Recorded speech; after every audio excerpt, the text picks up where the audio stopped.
We've only got 2 more weeks until our 2024 regular season is over here on our college football simulations. That means just 6 days. Again, every 3 days we advance the week, three days per week. And so we've got week 13 coming up, and then a rivalry week, and then we'll do the conference championships all in one day, and then we'll quickly go through the playoffs and get that all done before the season starts, or at least before week 1 of the college football season. So let's get to the rankings after week 12, and you see Oregon, they've finally made it back into the rankings. They're at 7-4, they are number 25. Tennessee 6-4, they're number 24. Iowa number 23, they're 7-3. Same was Boston College and SMU.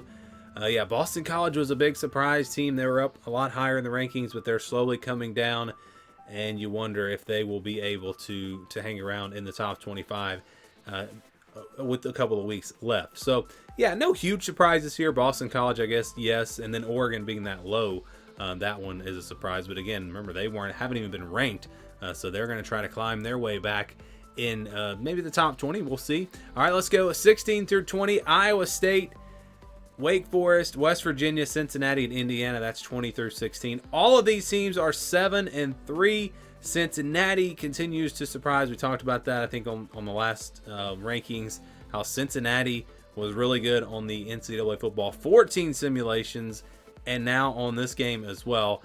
I'm not really sure why, but they are. And then Indiana, again, a surprise team there. Wake Forest, a surprise team. So definitely some surprises with these simulations. And you notice, like, Georgia's not even ranked.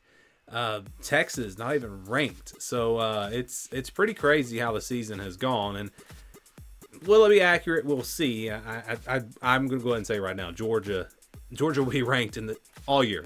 I don't see any way Georgia falls out of the top 25. All right, 11 through 15, Rutgers still hanging around at number 15. Again, we tried to rank these teams like the playoff committee would rank them, and their schedule just hasn't been very tough. That's why you see a couple of 3-loss teams ahead of them. South Carolina and Georgia Tech have played a lot tougher schedules, got better resumes.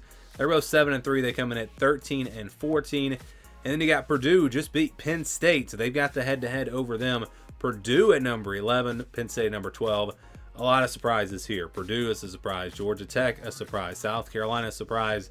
Maybe Rutgers as well, as you look at 11 through 15. Let's go to the top 10 now. You see Texas A&M at number 10. Michigan number 9, Notre Dame at number 8. All of these teams 8-2. North Carolina at number 7. They are 9-1, and Arizona 9-1 at number 6. North Carolina has a really easy schedule. I mean, it's close when you start comparing these resumes.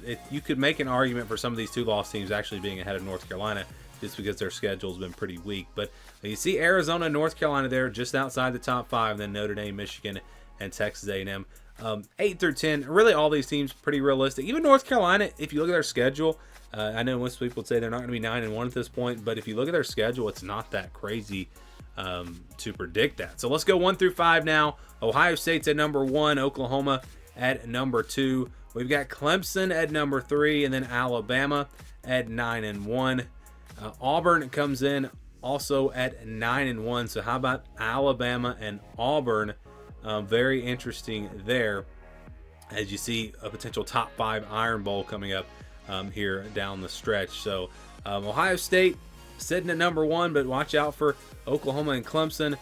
And that's going to do it for week 12. Yes, week 12. So we still got 2 weeks left, and we will see who makes it into the college football playoff.